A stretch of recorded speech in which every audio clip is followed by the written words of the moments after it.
ทุกคนเนาะมื้อนี้ก็อายน้องเนาะต้องมาอยู่น้ำส้มเด้อเงินดีแม่นบ่แม่นเงินดีเนาะนี่คือน้องซิดของแม่เด้อทุกคนบ่าวเสือเนาะน้องๆดูอย่าบอกร้านนะทุกคนเนาะเกิดเหตุการณ์บ่คาดฝันทุกคน เดี๋ยวจะกินเราไม่กินหรอก กินเลยอาหารแตกแตกท่าน กินเลยตายมันเต้นกินเลยเดี๋ยวเป็นทีละเลิกไว้อีก20 ปีก็ได้เบิ่ง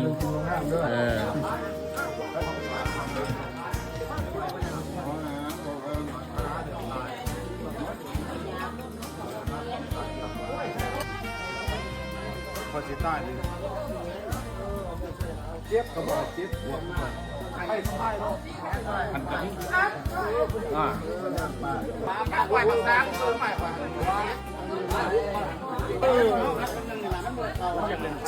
เฮ้ย